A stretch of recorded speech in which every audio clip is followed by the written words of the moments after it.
Hello viewers, இன்னைக்கு நம்ம பார்க்க போறது ஒன் பீஸ் எபிசோட் 668 பார்ட் 1.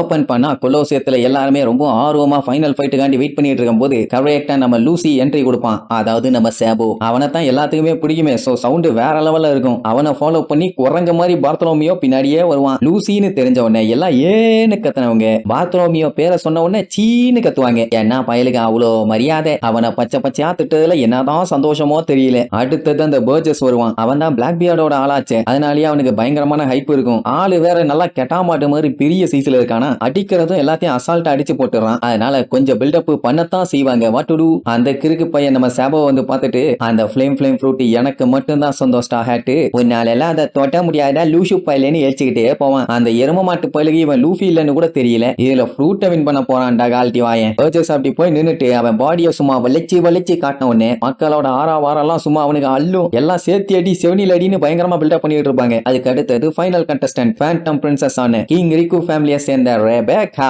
யாராலையும் நம்பவும் முடியல, ஏத்துக்கவும் முடியல. பிளாக் டீல எத்தனையோ பயங்கரவாதிங்க இருந்துமே இந்த ரெபேக்காவை வின் பண்ண முடியல. இது ரொம்ப மிஸ்டீரியஸான விஷயம் தான், மிஸ்டியான விஷயம் தான், மிராக்குலஸான விஷயம் தான் அப்படின்னு தொண்டையிலேயே கத்திட்டு கிடப்பான். சரி, இப்போ 4 காம்படிட்டர்ஸும் ஒரு வழியா கிரவுண்டுக்கு வந்து சேர்ந்துட்டாங்க. ஒவ்வொரு பிளாக்லயுமே இவங்க தான் ஸ்ட்ராங்கான ஃபைட்டர்ஸ். இனி இந்த சண்டையில யாரு ஜெயிக்கிறாங்களோ அவங்களுக்கு தான் அந்த ஃப்ளேம் ஃப்ரூட். யாரா இருக்கும்னு கேட்ட உடனே மக்கள்லாம் பயங்கரமா கத்திட்டு கிடப்பாங்க. அவங்களுக்கு எப்பண்டா இவங்க 4 பேரும் கொலைவெறித்தனமா குடூரமா அடிச்சுக்கிட்டு சாவாங்கன்னு ஒரு ஆர்வம். அப்ப ரெபேக்கா சேபோவை பார்த்துட்டு இது கண்டிப்பா லூசி இல்ல, அவனை எனக்கு நல்லாவே தெரியும், இது வேற யாரோ ஆளை மாத்திருக்காங்கன்னு சொல்லிட்டு அப்படியே முழிச்சுக்கிட்டே நிப்பான். இப்ப இந்த 4 பேர்த்து கூடயும் சேர்த்து இன்னொரு ஆள் சண்டை போட போறான்ல, அவன் வேற யாரும் இல்ல, டான் கிஹோட்டி ஃபேமிலியில இருக்க டாப் எக்ஸிகியூட்டிவ். அவரு தான் இந்த கொரிடா கொலோசியம் பேட்டில் டோர்னமெண்டோட ப்ரமோட்டர். எல்லாரும் வீட்லயும் இருக்குது ஹீரோ, இவர் தான் நம்ம எல்லாத்துக்கும் ஹீரோ அப்படின்ட்டு போக கலைய மிஸ்டர் டியமண்டே அப்படின்னு அந்த மொக்க பீஸ மொன்னத்தனமா ஒரு இன்ட்ரோ கொடுப்பானுங்க. அவனுமே மக்களோட ஆரவாரத்தோட பயங்கரமா டான்ஸ் எல்லாம் ஆடிட்டு பெரிய ராக் ஸ்டார் மாதிரி பில்டப் பண்ணிட்டே வருவான். இவனை பார்த்த உடனே மக்கள் எல்லாத்துக்கும் ஆனந்த கண்ணீர் அப்படியே பொங்கும். ஆஹா, டியமண்டேவை நம்ம பார்த்துட்டோம், அவரோட சண்டை நடக்க போகுது, இனி சூப்பரா இருக்கும்னு அவன் லூசுக்கு இருக்க மாதிரி ஆடிட்டே உள்ள வருவான். இந்த 4 பேரும் ஐயோ கையில சில்லற இல்லையங்கிற மாதிரி லுக்கு விடுவாங்க. ஆனா அவன் உள்ள என்ட்ராயி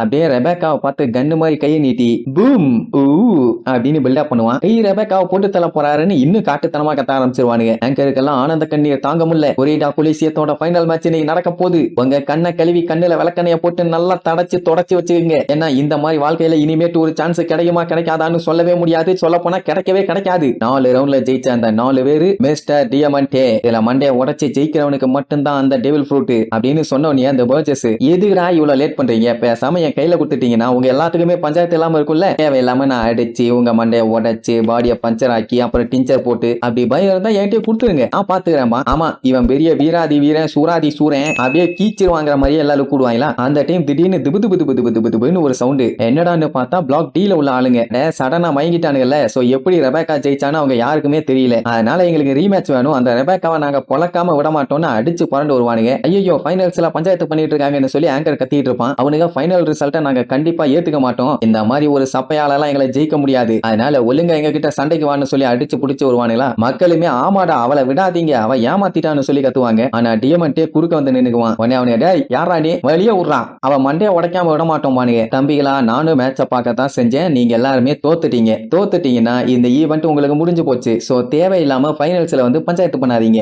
அப்புறம் உங்களுக்கு தான் பிரச்சனைன்னு சொல்லிட்டு அவன் பின்னாடி போட்டுருக்க அந்த கிளாக்க தூக்கி ஆட்டிட்டு இருப்பான். அவனே ஏண்டா இங்க என்ன புல் ஃபைட்டாரா நடக்குது, அழிய விட இல்ல துணிக்குள்ள விட்டு சொருகிடுவான் பானுங்க. அவன் நகர்ற மாதிரி இல்ல. சரி ரைட்டு, இவனை போட்டுட்டு அவன்கிட்ட போவோன்னு சொல்லி எப்படி இந்த கொலோசியத்தோட ஹீரோவாமா இவனை போட்டுட்டு அதாவது போட்டு தள்ளிட்டு ரெபேக்காவை கொல்ல போவானுங்களாமா. அவன் ஜஸ்ட் அந்த துணி அப்படியே ஸ்ட்ராங்கா மாத்துவான். அவனுக்கு வந்த வேகத்துல ஓடி வந்து ஒரே இடி, அவ்வளவுதான் கத்தி எல்லாமே உடஞ்சி அப்படியே கேர் ஆகி 3 பேரும் அட்ட டைம்ல திருச்சு போய் விழுவானுங்க. இதுதான் ஸ்டீல் கேப், யாராலையும் இதை உடைக்க முடியாதா விளக்கெண்ணா. ஏன்னா இவன் சாப்பிட்டது ரிப்பிள் ஃப்ரூட். இவன் ஒரு பிளாக் ஹியூமன், அவன் எந்த ஒரு ஸ்டீலை தொட்டாலுமே அதை அவன் இஷ்டத்துக்கு மாத்திக்க முடியும். அதுக்கு அவன் தொட்டா மட்டும் போதும். அப்படியே அந்த கத்திய கண்ணாமின்னான்னு காத்துல ஆட விட்டு அதை அப்படியே புல்லோட மண்ட மாதிரி ஆக்கி ஓங்கி ஒரு அடி அடிப்பான். அவ்வளவுதான் 3 பேர்த்துக்குமே வெத்தலை பாக்கு அடிச்சு புரண்டு போய் பிரிட்ஜில் விழுவானுங்க. அப்படியே ரத்த கலரியா இருக்கும். இதுல இன்னொரு பஞ்சாயத்து என்ன தெரியுமா, இப்ப இவங்க தண்ணிக்குள்ள விட்டுருக்க ஃபைட்டிங் ஃபிஷ் வந்து சாதாரண ஃபிஷ் இல்ல, அதை பார்த்தா எல்லாம் நார்மல் ஃபிஷிங்களே பயந்து ஓடுங்க. அதுகளுக்கு ரத்தத்தோட ஸ்மெல்ல கண்டா அப்படி பிடிக்கும். டியமண்டே கையில அடிபட்டவனுக்கு வேற ரத்த கலரியில கிடக்குறானுங்கல்ல, அதை பார்த்தவன ஓங்கி வந்து ஒரே இடி,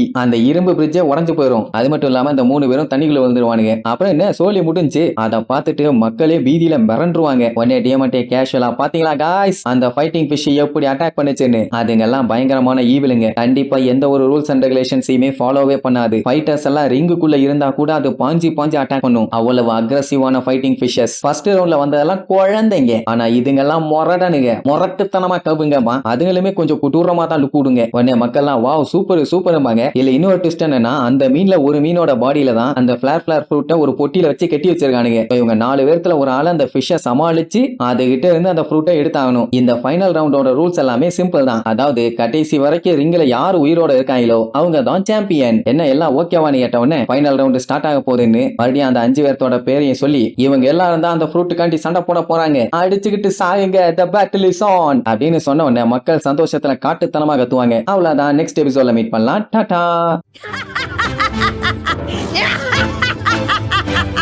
Yeah!